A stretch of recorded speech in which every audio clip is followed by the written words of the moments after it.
Salut à tous, la team OL, Thomas Show pour Lyon Fan TV. Très heureux les gars de vous retrouver pour une nouvelle vidéo. J'espère que votre début de semaine s'est bien passé avec la Ligue des Champions aujourd'hui. Hier, il y a eu aussi la Ligue des Champions le mardi et le mercredi sans l'Olympique Lyonnais. On commence à en avoir l'habitude, même le jeudi sans l'Olympique Lyonnais. Ça commence à faire quelques saisons. Et il va falloir s'y habituer parce qu'aujourd'hui, on est plus proche d'une relégation que la Coupe d'Europe. Maxence Cacré le disait dans une interview insipide après le match de ce week-end. On ne va pas se cacher, on ne jouera pas à la Coupe d'Europe.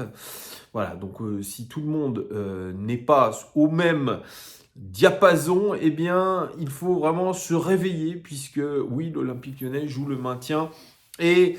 je suis désolé pour tous ceux qui me croisent. On est tout à fait sur la même longueur d'onde. C'est vrai qu'on est très inquiet pour ce qu'il se passe au club. Et je le répète de vidéo en vidéo, l'inquiétude est de mise.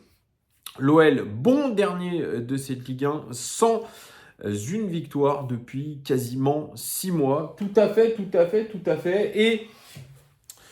bon, là, il n'y a pas trop d'infos niveau sportif. Hein. C'est vrai que l'Olympique Lyonnais rattaque ces semaines comme elle les finit, à savoir sur un rythme de relégable. Et je pense que quand certains viennent faire leur entraînement le lundi matin, eh bien, ils doivent avoir la tête dans le sac en se disant que finalement, on recommence toutes les semaines de travail de la même manière, à savoir sur un monorythme, la tête dans le sac, avec pas grand-chose qui change. Et c'est bien ce que je reproche aujourd'hui à l'Olympique Lyonnais et que je dis régulièrement dans mes vidéos, c'est qu'on ne met rien du tout en place pour que cela change. Eh bien, écoutez, pas de souci. Laissons le club couler. C'est exactement ce que font John Textor et le fantomatique Santiago Cucci qui, je le rappelle, quittera son poste après la réunion avec la DNCG puisque la date est tombée. L'OL, John Textor et Santiago Cucci se présenteront de nouveau devant la DNCG. Ce sera le 28 novembre prochain. Mais on nous dit, ça devrait pas être... quelque chose de compliqué, ça devrait être même une formalité pour notre club, puisque il devrait y avoir tout simplement une levée des sanctions, puisque l'OL se présenterait en bien meilleure posture avec les ventes de Lugueba, 34 millions d'euros, de Barcola, 50 millions d'euros, et puis OL Reign qui va être vendu à 50 millions d'euros. OL féminin aussi qui va être annoncé avec Michel Kang dans les prochaines semaines. Donc, comme l'avait promis John Textor dans une interview il y a quelques semaines, le mois de janvier sera un mois qui permettra à l'Olympique Lyonnais de recruter, puisque le mercato d'hiver sera ouvert, et il permettra de recruter sans limite. Non, c'est une blague, ça ne sera évidemment pas sans limite, mais en tout cas, on devrait avoir de l'argent pour pouvoir recruter. Le souci, et vous le connaissez, il est de taille, c'est que l'OL joue le maintien. Qui voudra venir dans cette galère? Je vous pose la question. Après, on va vouloir se séparer de certains joueurs qui ne jouent plus. Je pense à mon voisin, Douillet Kaletachar, qui ne joue plus. On pense aussi à Ainsley Maitland-Niles, qui ne joue plus. On pense aussi peut-être au prêt, pour l'instant non satisfaisant, du petit Diego Moreira, qui ne joue plus, qui était aux abonnés absents. Donc je sais pas, il y en a certains qui vont vouloir partir. Mais où? Ça, c'est la question, parce que quand vous êtes bon dernier de Ligue 1, eh bien, vous n'avez pas beaucoup de prétendants qui vont se pousser au portillon. Et c'est le cas aussi pour Ryan Cherki. On se demande qui voudra de Ryan Cherki, même si ça reste hypothétiquement la meilleure valeur marchande du club. Donc ce passage devant la DNCG, ça sera le 28 novembre prochain. On sera très attentif à tout ça. Comment nos deux charmants acolytes, Textor et Cucci, le duo infernal va mener sa barque et sûrement, si le passage est réussi, fini les tirades anti-DNCG comme l'avait fait John Textor. Ça sera Wouhou, hurrah, quelle victoire pour notre club. Enfin, les sanctions sont levées et nous allons pouvoir recruter comme on l'avait prévu. Et parce que vous savez, hein, ils sont toujours sur cette ligne qu'ils n'ont pas pu faire ce qu'ils ont voulu pour le dernier mercato, que l'effectif est bancal, blablabla, blablabla, blablabla. Voilà, donc il y a ça qui va arriver. Sinon, dans les nouvelles aussi, côté Olympique Lyonnais, vous savez, on a une dette à hauteur de 320 millions d'euros, mais John Textor a décidé de...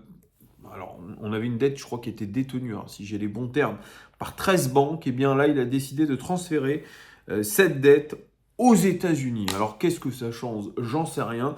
Vous me direz, pour certains, ceux qui savent, en commentaire, ce que ça change.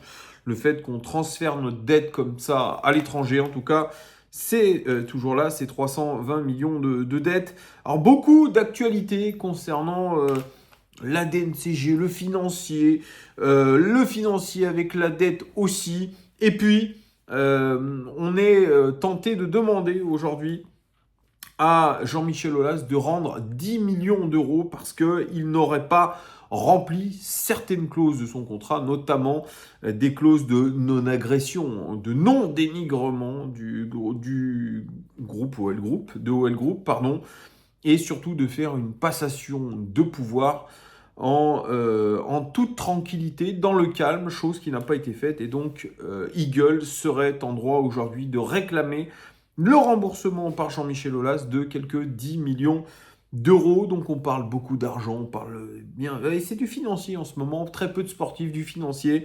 Et cette doublette infernale Cucci-Textor aux abonnés absents, puisque c'est une banderole aussi qui est apparue au Groupama OL Training Center, eh bien, qui voit que le club est à l'abandon, c'est-à-dire que le club coule tranquillement, sans personne à sa direction, puisque ni Santiago Cucci, qui je pense est très très loin maintenant, Santiago Cucci, le dernier rendez-vous c'est à la DNCG, puis ensuite c'est ciao bye.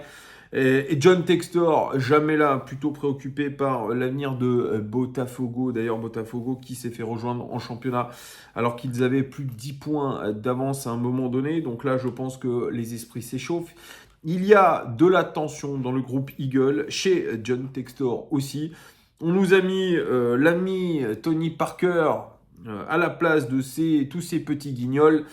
Parce qu'aucun n'était présent, donc on s'est dit, bon, allons mettre l'ami Tony Parker, qui lui réintègre, ou intègre plutôt, le board d'Eagle. Dans quelle idée, je ne sais pas. Est-ce que c'est en rapport avec l'Arena? On n'en sait rien aussi. Bref, ce club est de plus en plus un club fantôme. Il est en train de basculer sur une mauvaise pente, et on le voit depuis longtemps, que ce soit sportivement, que ce soit plus haut.